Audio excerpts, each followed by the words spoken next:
Cette émission est une présentation de Luc Berthold, partenaire des gens d'ici.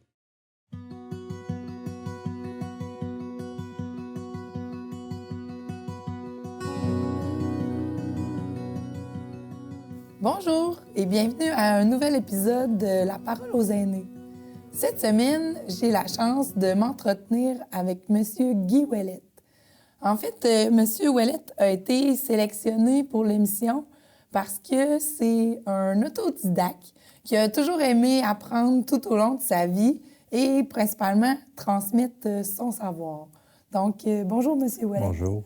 Merci d'avoir accepté notre invitation. Ça fait plaisir. Donc, aujourd'hui, on va revenir un peu sur le parcours de votre vie pour voir un peu qu'est-ce que vous souhaitez nous partager. Oui. Donc, peut-être revenir à votre enfance, dans le fond. Vous m'aviez dit que vous étiez originaire de quel endroit? Je suis originaire de Tête-Formains.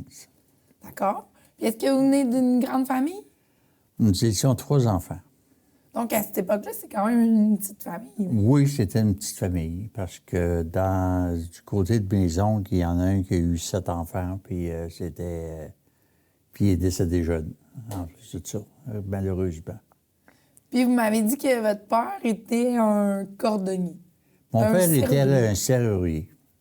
Quand il est arrivé à Thetford, après 25 ans d'exil aux États-Unis, de 14 ans à 39 ans, il s'est acheté un camion, puis il a commencé à travailler avec un camion. Puis, à un moment donné, les maux de dos ont commencé. Fait qu'il est obligé de changer de direction. Fait qu'il avait vu aux États-Unis des boutiques de serruriers. Fait qu'il s'est lancé là-dedans avec l'affûtage de scie, et de couteaux et tout ce qu'il y avait en affûtage là, pour les menuisiers, les compagnies, l'affûtage domestique. S'était lancé là-dedans. Puis vous avez eu la chance de l'accompagner là-dedans? Moi, mon père, je l'ai toujours suivi depuis ma plus tendre enfance. J'étais toujours avec lui, puis il m'a toujours montré ce qu'il savait, ce qu'il était capable de faire, puis il me le faisait faire en plus. Fait que c'est le même que j'ai appris. Ça vous a permis de développer jeune une autonomie, là. Oui, parce que très jeune, à un moment donné, il me donnait des petits projets à faire, puis c'est sûr qu'il m'expliquait à un moment donné comment procéder, mais je les faisais. Aussi longtemps que je me rappelle, aux alentours de 12-13 ans, des réparations sur l'automobile, des réparations sur les maisons. Il me l'expliquait, puis j'allais le faire. Mais c'est quand même phénoménal là, quand on compare aux jeunes de notre époque qui parfois ont de la misère à rester tout seul à la maison. Là, c'est ce que je me dis, que j'ai été excessivement privilégié. La vie m'a privilégié sur ce côté-là. Puis j'ai développé beaucoup. Puis j'avais le goût d'apprendre. Fait que je me suis permis d'apprendre. Parce que vous m'avez dit que vous avez toujours été curieux, là. Vous avez toujours démonté vos jouets. Mes jouets, moi, ça servait à les démonter puis à les transformer autrement, puis... Fallait que vous compreniez comment c'était fait. Dans tout ce que je voyais, il fallait que je saisisse de quelle manière c'était fait pour être capable de faire pareil. Puis, mettons, vous, quand vous dormiez, là, vous dormiez pas avec un petit toutou, là.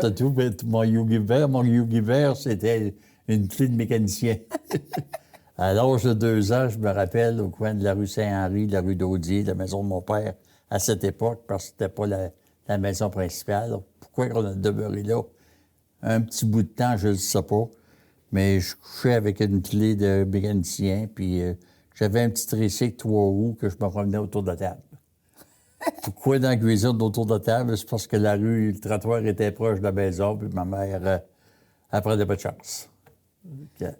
Fait que, tu sais, vous avez eu une belle enfance. Oui, j'ai eu une belle enfance. Vous avez été privilégié. Les 3 enfants ont eu une belle enfance avec nos parents. Mais ils nous ont montré à tous les 3, de différentes manières, parce qu'on n'a pas les mêmes caractères, mais on a appris de nos parents. Puis là, vous êtes chanceux parce que les 3, vous êtes toujours vivants. Oui. Oui. Tous dans 80 plus. Puis vos parents, bien certainement, là, sont décédés. Oui, mon père est décédé en 76, il avait 76 ans.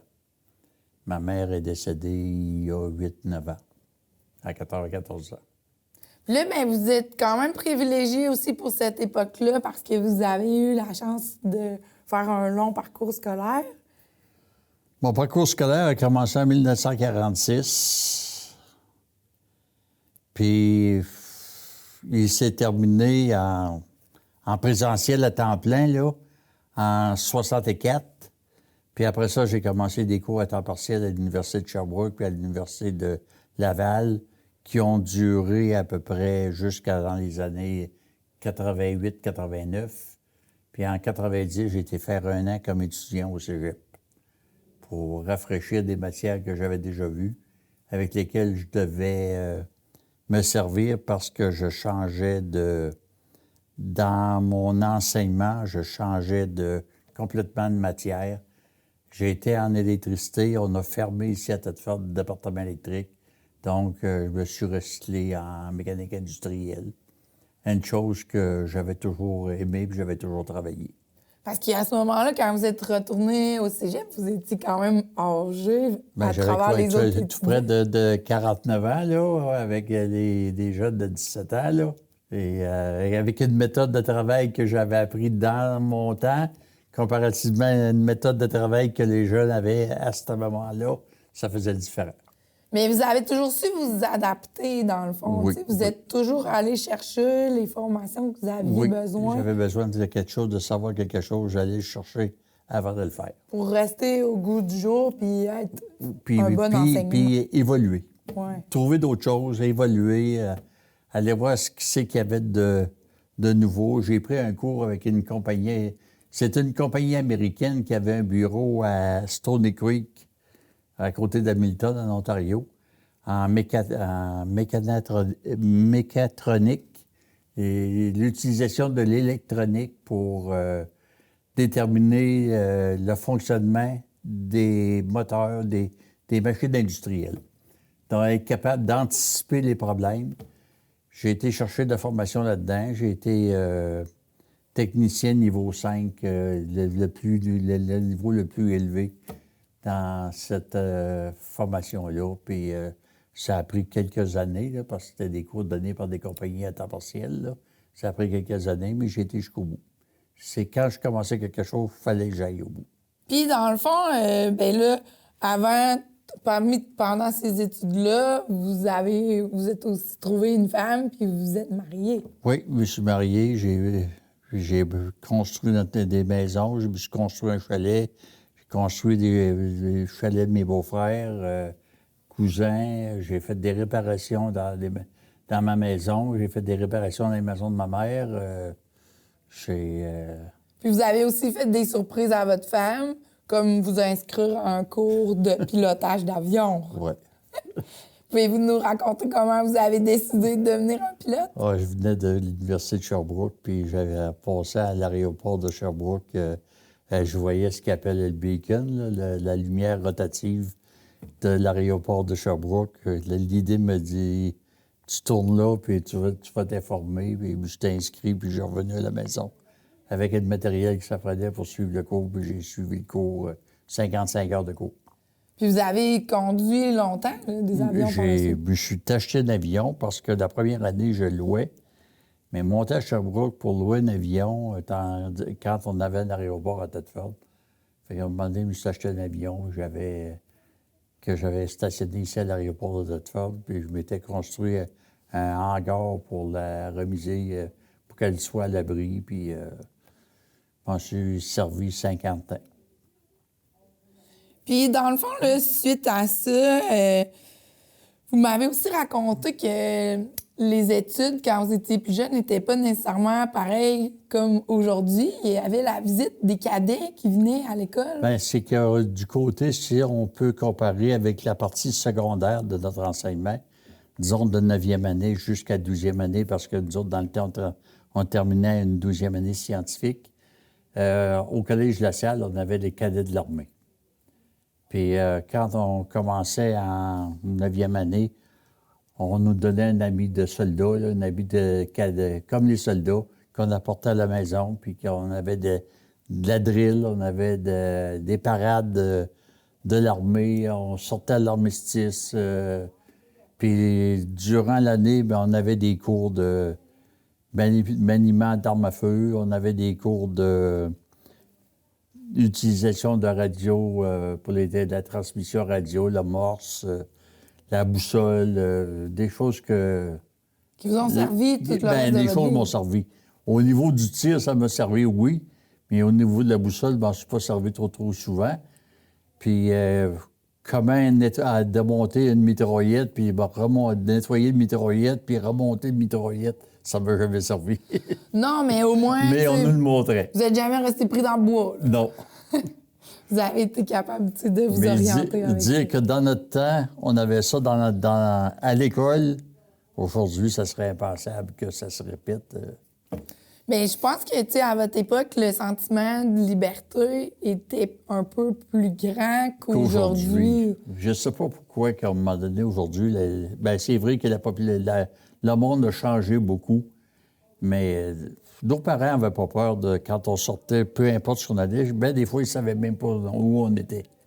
On disait, nous autres, notre terrain de jeu de l'été, c'était ce qu'on appelait le petit cap, dans l'environnement de la polyvalente, là, puis jusqu'au terrain de golf.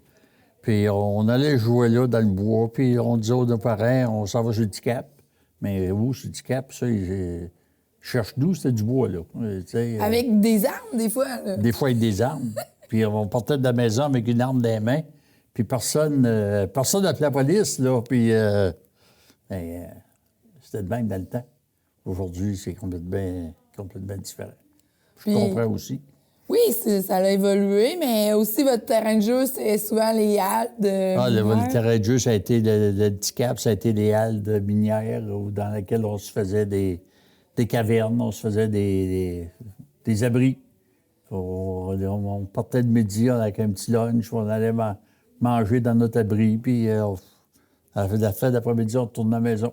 Il n'y avait pas de cellulaire à cette époque-là. Il n'y avait pas de cellulaire, non, mais le téléphone était accroché après le mur dans la salle à dîner, puis il restait là.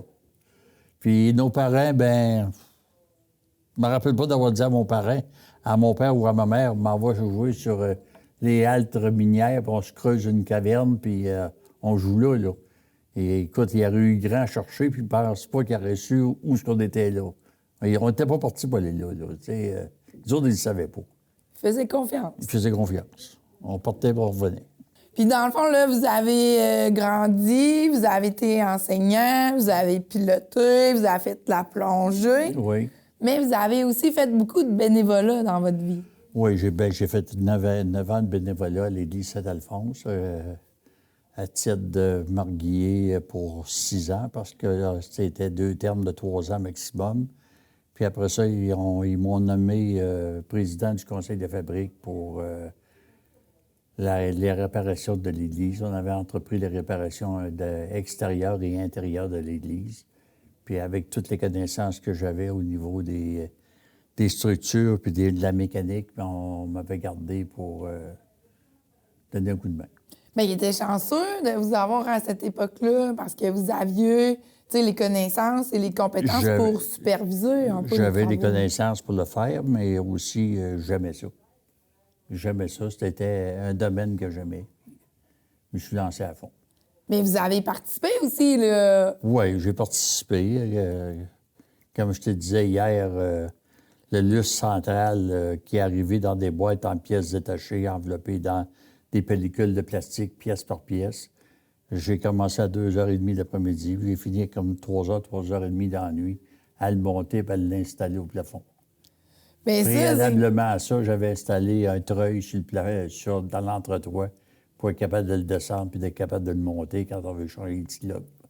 Bien, moi, je suis contente d'apprendre ça pour le dire à mes enfants parce qu'eux ont toujours eu peur qu'il tombe là, un jour, ce gros lustre. Puis au-dessus de ce gros lustre-là, il y a comme une espèce de croix, là, des boîtes carrées. Là. Dans ça, il y a trois ampoules à vapeur de mercure qui éclairent la voûte, les transepts, puis Puis à l'orgue, il y en a une quatrième qui éclaire l'arrière de l'orgue là, pour tout illuminer le plafond de l'église. Mais c'est très réussi. Oui, ça a été réussi. Ça a été une gracieuseté d'une madame de Thetford aussi. Là. La fabrique ne l'avait pas payé. Là. Donc, puis moi, ben, j'avais pas, il n'y avait pas de paye là, pour l'assembler puis le faire. C'était ma participation, puis j'étais capable de le faire. Votre paye, c'était de le voir terminer. Oui, en quelque sorte, oui. De le voir opérationnel, de le voir en bon état, puis comme quand je réparais les cloches, s'il y avait un problème aux cloches, j'allais les réparer, puis c'était un don à mon Église. Vous êtes toujours investi beaucoup, là, dans le fond. Oui, oui. Puis là, ben malheureusement, votre femme est décédée, dans le Oui, fond. elle est décédée en 92 après 5 ans de leucémie. Mais comme dans votre livre, il y avait plusieurs autres pages, vous avez eu la chance de rencontrer une autre femme. Oui, c'est un employé qu'on avait engagé du temps que j'étais président du conseil de fabrique. Elle avait été engagée pour l'animation dans les écoles, l'animation religieuse dans les écoles, comme agente de pastorale. Son mari était décédé en 91, un petit peu avant mon épouse. Puis, à un moment donné, ben, on a commencé à se côtoyer, puis des petites sorties ensemble, puis ça finit par mariage. Mais moi, je trouve Première fois, c'était un manque d'expérience. Deuxième fois, c'est un manque de mémoire. Je trouve ça quand même beau, votre histoire, parce que cette femme-là avait des enfants, dans le fond. Oui, elle avait des enfants, elle avait des petits-enfants aussi. Fait que là, ben, ça vous a permis de devenir un grand-papa. Oui, comme je dis, j'ai marié une préfab.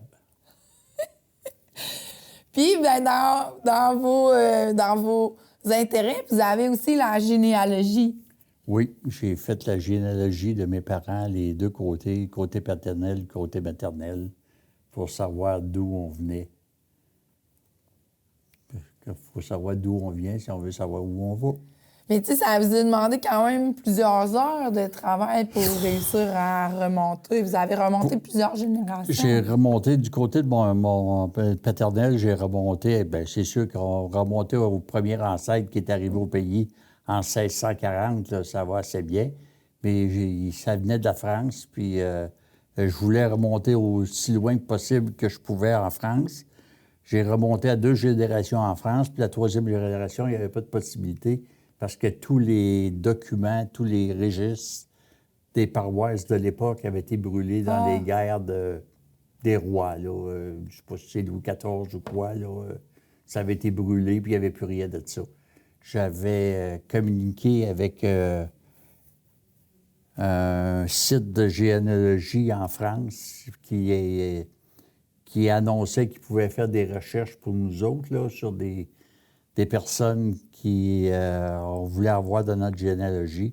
Puis ils m'ont répondu qu'ils ne pouvaient pas aller plus loin que j'avais été. Fait que vous étiez au maximum. J'étais au maximum. Puis du côté de ma mère, ben, je me suis rendu au premier qui est arrivé à Château-Richer dans les années 1650 à peu près. Mais il n'y avait pas de possibilité d'aller plus loin. Il venait de la France aussi, mais il n'y avait pas de possibilité d'aller plus loin. Puis pourquoi c'est important à ce point-là, tu sais, de connaître toutes vos origines, dans le fond? Oui, je voulais savoir. Je connaissais mon père, les oncles, les tantes de la famille de mon père, mais avant ça, là, notre père ne nous en parlait pas. Tu sais, il nous parlait de son père, de sa mère, mais ça n'allait pas plus loin, tu sais. Puis je savais qu'il y avait quelque chose plus loin. Puis à un moment donné, j'ai tombé sur un site de l'Association des Ouellettes d'Amérique. OK. Il avait publié un fascicule, un petit journal que j'avais eu par hasard. J'avais vu ça par hasard. Je l'ai fait venir, puis ça m'a donné le goût d'aller chercher plus loin ce qu'il y avait dans mes ancêtres. Puis c'était une bonne recherche. J'ai aimé ça. Ça me permettait à un moment donné de lire, d'aller fouiller. Puis en plus de ça, bien, je me suis mis dans la tête d'aller visiter chacune des terres où toute la génération a passé. À partir de l'île d'Orléans, où le premier est arrivé, la terre numéro 2 de la paroisse de Sainte-Famille. Puis après ça, ça a été Rivière-Ouelle, puis ça a été Onde de la Pocatière, puis Saint-Roch-des-Aunais, puis ça s'emmenait graduellement vers Sainte-Marie, Saint-Elzéar-de-Beauce, Saint-Jacques-de-Lille, Stratford. Fait que ça a été le voyage dans le temps. Puis une autre chose qui vous a accompagné tout au long de votre parcours, c'est votre amour du travail manuel, dans le fond. Ça, oui. Ça, depuis que je suis jeune, depuis que je me rappelle, il fallait que je travaille de mes mains. L'été, j'avais un chalet, j'avais un garage, j'étais équipé en outils de toutes sortes. J'aimais mieux passer une journée... Ben, j'avais 2 mois de vacances l'été. J'aimais mieux passer une journée complète dans le garage, les mains dans l'huile, que d'aller me baigner, me promener en bateau, puis de... À 4 heures, quand je fermais pour aller souper, là, ben, je prenais une petite saucette, puis on soupait, puis après souper, j'ai recommencé à travailler. Même encore aujourd'hui, là, Même vous encore allez aujourd'hui. à l'atelier tous les jours. À matin, à 7 heures, j'étais là. Puis vous avez encore des idées de projets, vous faites des décorations, des horloges, des décors quand ils vous en demandent. Oui. Vous êtes vraiment, là, vraiment encore impliqué. Puis je suis toujours à la recherche d'un projet. J'ai fait une décoration pour la Saint-Valentin. Là, je suis en train d'en faire une pour Pâques. J'en ai une en préparation là, pour la Saint-Valentin l'an prochain. Je vais sûrement trouver quelque chose à faire pour Noël que je vais placer quelque part dans la bâtisse ici, là, puis que les autres vont profiter. Puis si je vous demandais, dans le fond, ça serait quoi le secret pour vivre une vie heureuse comme vous? Moi, je me dis que la vie, c'est une partie de réussite. Et il faut se trouver des défis, puis de les réussir, de ne pas abandonner. Pour moi, ça a toujours été ma philosophie, d'essayer d'aller plus loin, d'apprendre de plus pour être capable de transmettre, si c'est pas à des étudiants comme j'ai fait, autant jeunes qu'adultes, c'est aux enfants proches, puis à mes amis qui me demandaient de l'aide, puis... Parce que vous avez toujours partagé, là, dans le fond. J'ai toujours partagé. Autant de votre savoir que de votre temps. Oui. Puis vous êtes investi dans plusieurs choses différentes. Comme mon épouse me disait, tu aides les autres, mais tu ne demandes jamais pas de te faire aider. Parce que quand j'ai quelque chose dans l'idée, eh bien, il faut que ça se fasse tout de suite. Je suis pas habitué d'attendre que quelqu'un d'autre vienne m'aider. Je commence tout de suite, même si c'est au plus haut niveau que ma force, là, je commence. Puis comme vous avez touché à plein de choses, vous avez eu plein de centres d'intérêt, qu'est-ce qu'on pourrait tirer de toute votre expérience de vie? Je peux pas te dire qu'est-ce que je peux laisser aux futures générations. Dans mes connaissances, j'ai donné le maximum dans le temps que je travaillais. C'est sûr que quelqu'un me demande des renseignements, je vais me faire plaisir de leur donner. Comme quand on a déménagé de ma maison de Thetford à la maison de mon épouse qu'elle avait au lac de l'Est, j'avais mon atelier à la maison de Thetford, j'avais mon atelier au chalet, puis j'avais mon atelier à l'aéroport. Donc, j'avais des outils, ça me prenait. J'avais pas besoin de les transporter avec moi quand j'avais quelque chose à faire. À un moment donné, j'ai tout ramassé ça, puis j'ai réuni ça ensemble. J'ai essayé de les donner à des enfants, mais qu'est-ce que je fais avec ça? Si du monde qui travaille dans un bureau, ils sont habiles. Si je travaille avec eux autres, ils sont habiles, ils vont participer, ils vont aider, ils veulent apprendre. Mais c'est ce que je peux leur montrer, leur aider. C'est ça que je peux leur laisser. Mais sinon, si on fait un bilan, mettons, de votre parcours, le message que vous auriez peut-être à livrer, ce serait d'avancer. D'avancer. Parce que tout au long de votre vie, vous avez toujours continué à avancer. Oui. Puis c'est ça qui m'a rendu heureux. Je me rappelle pas de journée, j'en ai jamais connu de journée, peu importe où j'ai travaillé, des journées où je partais de la maison, être réticent à partir de la maison pour aller travailler. J'étais toujours rendu à l'ouvrage 15 minutes, une demi-heure avant le temps, puis c'est encore pareil aujourd'hui. Avec la bonne humeur. Avec la bonne humeur. Bien, merci beaucoup, M. Ouellette, ça me fait d'avoir plaisir beaucoup. partagé avec nous ces parcelles de votre vie. C'est malheureusement tout le temps qu'on avait. Donc, et à vous, chers auditeurs, on vous dit à la prochaine pour une prochaine émission de La Parole aux aînés. Et soyez heureux.